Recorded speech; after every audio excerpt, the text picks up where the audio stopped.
আল্লাহর ফরজকৃত বিষয়গুলো পূর্ণ হেফাজত করে আল্লাহর নৈকট্য অর্জন করো।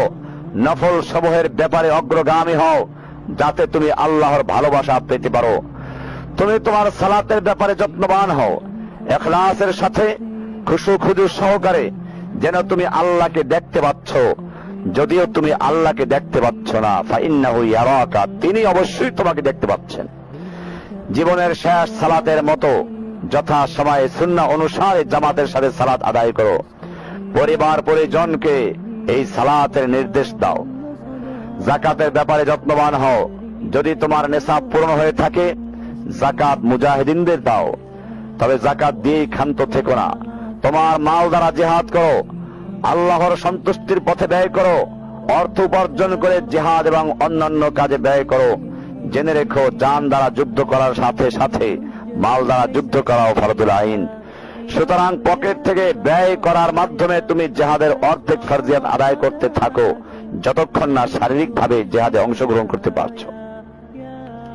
আমলের ক্ষেত্রে সচেতন হও, ইখলাসের সাথে করার ব্যাপারে, যেন তা রিয়ার কারণে ধ্বংস না হয়।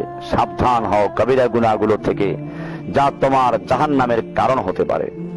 তুমি সচেতন হও আমর বিল মারুফ নাহি আনিল মুনকারের ব্যাপারে, তুমি যেন এর থেকে গাফেল থেকে অন্যদের সাথে নিজেও ধ্বংস হয়ে না যাও, যেমন ধ্বংস হয়েছিল শনিবারের সীমালঙ্ঘনকারীদেরকে বাধা প্রদান যারা করে নাই তারা। জেনে রেখো, সৎ কাজের আদেশ ও অসৎ কাজে নিষেধ করা তোমার জন্য ফরজ।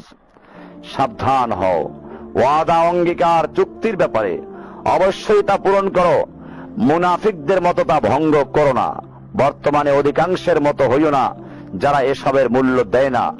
তুমি এ ব্যাপারে তোমার রবের কাছে জিজ্ঞাসিত হবে। এলেম অর্জনে সচেষ্ট হও। তুমি যেন জেনে রেখো, কথা এবং কাজের পূর্বে এলেম যারা জানে এবং যারা জানে না তারা সমান নয়। কোরআনে আল্লাহ তাআলা বলেছেন, কুল হাল ইয়াস্তাবিল্লাযীনা ইয়ালামুনা ওয়াল্লাযীনা লা ইয়ালামুন, যারা জানে এবং যারা জানে না তারা কি সমান? অবশ্যই সমান নয়। অন্ধকার এবং আলো সমান নয়। পথভ্রষ্টতা আর হেদায়েত সমান নয়। সমান নয় অজ্ঞতা, মূর্খতা আর বসীরা, স্পষ্ট জ্ঞান। তোমার প্রতি ফরজ দিনের ব্যাপারে জানা। তুমি সচেষ্ট হও তোমার রব সম্পর্কে, তার নবী সম্পর্কে, তাওহীদ, ঈমান, ইসলাম সম্পর্কে জানার ব্যাপারে তুমি আরো মনোযোগ দাও। তোমার পরিবার পরিজন এবং অন্যদেরকে দ্বীনি ইলম শিক্ষা দেওয়ার ব্যাপারে, হক ইলম ছড়িয়ে দেওয়ার ব্যাপারে।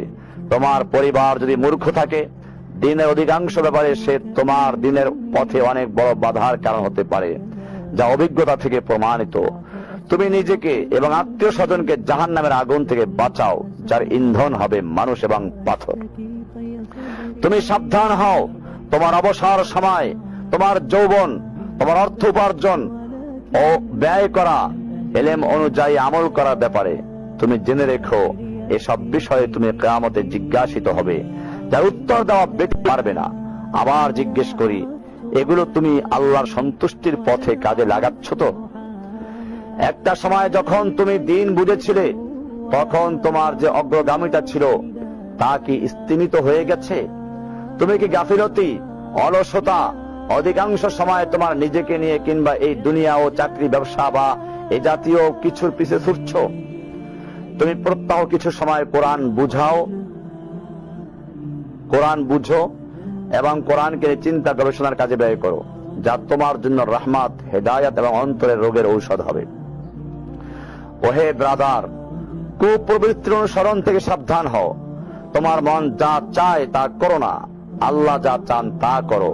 তোমার অবসর সময়কে যথাযথ কাজে লাগাও। রাসূলুল্লাহ সাল্লাল্লাহু আলাইহি ওয়াসাল্লাম বলেছেন, নিয়ামাতান মাকবুলুন ফীহিমা কাসীরুম মিনান নাস, আস-সিহহাতু ওয়াল ফারাগ। দুটো নিয়ামত যার মধ্যে বেশিরভাগ লোকেরা গাফেল হয়ে আছে, অমনোযোগী হয়ে আছে, আর সে দুটো হচ্ছে সুস্থতা এবং অবসর। তুমি তোমার সুস্থতা এবং অবসরকে কাজে লাগাও।